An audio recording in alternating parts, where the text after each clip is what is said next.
Pessoal, vamos começar agora a segunda parte do vídeo. Nós íamos falar sobre Jesus Cristo no Antigo e no Novo Testamento. Você que não assistiu a aula 1, volta lá, assiste a primeira parte. Vamos falar de Jesus Cristo no Antigo Testamento. No nosso módulo, aqui ó, Cristologia, na página 9. Vamos começar agora a aula a partir da página 9. Jesus Cristo, ele foi predito como profeta. Moisés falou desse profeta, Jesus Cristo, que viria.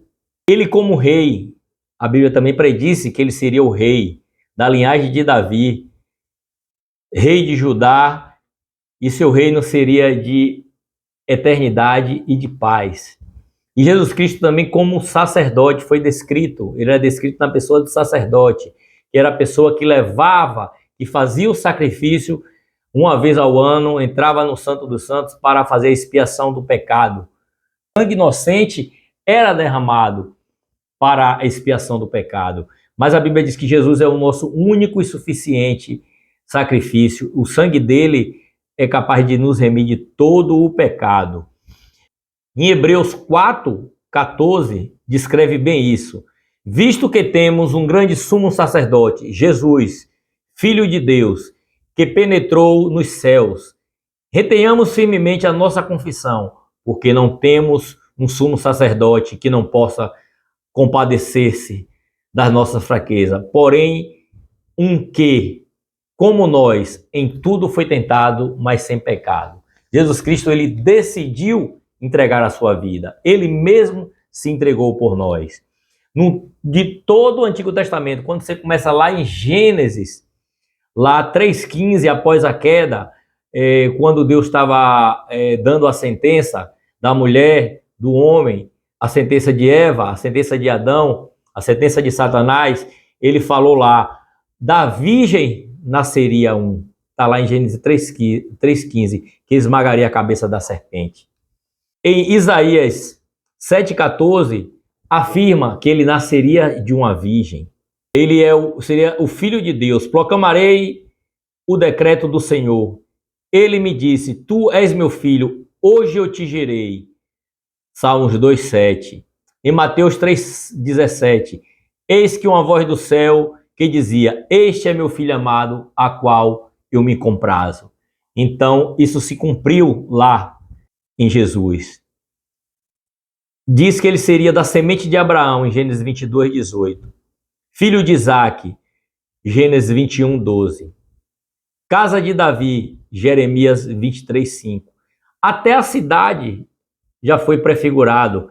Está lá em Jeremias 23:5. Diz que ele nasceria em Belém. Até o local. Juiz, está lá em Isaías 33:22.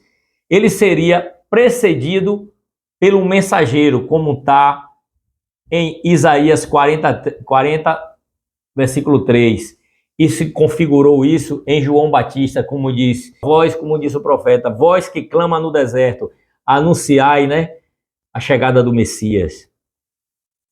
Até o preço, meus irmãos, até o preço que Jesus ia ser vendido, que Judas vendeu Jesus, até aquelas 30 moedas de prata, já estava descrito em Zacarias 11. Que ele seria rejeitado pelo seu próprio povo, Isaías 53:3, ferido com vara na face, as mãos e os pés seriam furados, Salmo 22:16, que iam dar para ele beber vinagre e fel para beber, está lá em Salmo 69:21, que ele seria morto em Isaías 53:12, nenhum osso seria partido, está lá em Salmo 34:20. Que seu lado seria perfurado, Zacarias 12:10. E a sua crucificação, até a sua oração, está lá em Salmos 22. Que diz, Deus meu, por que me desamparaste? Essas foram a palavra de Jesus. Então todo o Antigo Testamento, tudo ali faz referência. Quando aquele povo estava no deserto, que começou a ser picado por cobras, pela murmuração, pela iniquidade daquele povo ali no deserto, e picava o povo morria. Aí Moisés clamou a Deus. E aí a gente conhece o versículo tão maravilhoso que é João 3,16, que Deus amou muito de tal maneira. Mas no 15, diz lá, assim como Moisés levantou a serpente no deserto, assim o Filho do Homem seja levantado. Então Jesus Cristo, ele foi levantado para que todo que olhe para ele não morra. Porque diz, né, para que todo aquele que nele crê não pereça, mas tenha a vida eterna. Então, todo o Antigo Testamento, você vê que por tudo que aconteceu, a forma que ia ser morto, a rejeição que ele ia ter do povo judeu, que ele veio para os seus e os seus não o receberam, estava tudo predito. Quando você lê a Bíblia, quando você lê o Antigo Testamento, tudo ali é para se cumprir em Jesus. Ele diz, eu vim cumprir a lei, eu não vim abolir a lei. Jesus veio para cumprir. Até a sua rejeição já estava predita.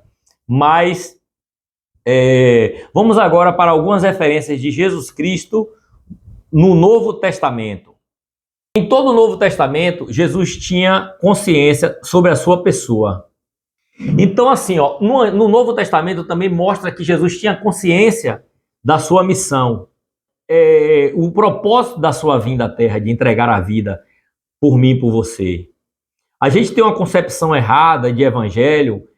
Hoje é pregado em muitos lugares que Jesus como um tipo de servo. Hoje querem fazer Jesus servo para trazer riquezas, conseguir bons casamentos, bons empregos, sendo que isso depende da gente também de trabalhar. Vamos voltar para a cristologia, vamos voltar para o simbolismo real que é Jesus Cristo, qual o valor do seu sacrifício e para que foi o sacrifício de Jesus. Jesus Cristo morreu para fazer algo impossível, que era conseguirmos a salvação. Era impossível o homem conseguir a salvação por si mesmo.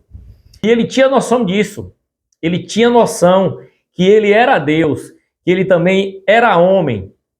Ele tinha clara noção da sua divindade. Ele chegou a afirmar que os anjos eram seus. Se quisesse, pediria ao meu Pai e eles enviariam os anjos. Que o reino dos céus é seu. Ele disse que o reino dos céus, que o reino de Deus é também o seu reino. Ele também tem autoridade para perdoar pecados. Marcos 2:1 aos 12. Que julgará todos os homens. Diz que ele separará os bons dos maus. Mateus 25. Que até do sábado ele é Senhor. Marcos 2, 27 e 28. Jesus também afirmou que ele é a ressurreição e a vida. Suas afirmações a respeito do seu Pai. Ele afirma ser um só com o Pai.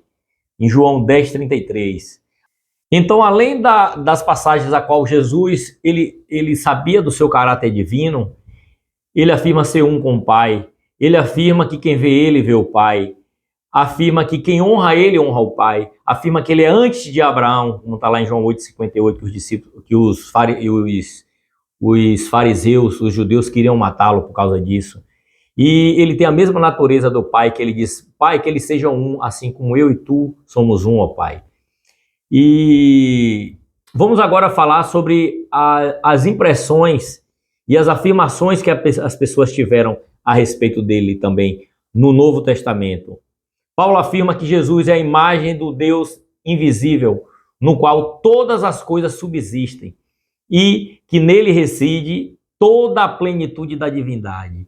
Jesus Cristo é Deus. Jesus Cristo era 100% homem, Jesus Cristo era 100% Deus, como está lá em Colossenses 1, 15 ao 20. Aí falamos de Paulo. Vamos ver aqui na Epístola de Hebreus o que o escritor fala. O livro de Hebreus, queridos, nos convida a adorar o Senhor Jesus na sua primazia, na sua divindade. Ele traz bem a divindade de Cristo. Diz que ele, ainda que filho, aprendeu a obedecer. Porque se tinha uma coisa que Jesus não tinha experiência com obediência, porque ele era o Cristo Todo-Poderoso. Esse livro de Hebreus, ele traz Jesus de um modo que todos devem admirá-lo. Essa carta enfatiza a posição de Jesus como sumo sacerdote. Aí Pedro afirma aqui em sua carta também, diz aqui na sua carta, na segunda epístola, no capítulo, versículo 1, Deus é o nosso Salvador. Jesus Cristo é o nosso Deus e Salvador. Em Apocalipse, vamos ler aqui o que está escrito aqui. Quando vi João, quando estava lá na ilha de Patmos, e ele viu a revelação de Cristo, ele diz, quando o vi, caí a seus pés como morto. Porém, ele pôs sobre mim a sua mão direita, dizendo, não temas, eu sou o primeiro e o último, e aquele que vive. Estive morto, mas sei que estou vivo pelos séculos dos séculos, e tenho as chaves da morte e do inferno. Também em 19:16, Jesus recebe o título de Rei dos Reis, Senhor dos Senhores, mas uma clara alusão à sua soberania e majestade divina. Vamos agora para a terceira parte do nosso vídeo.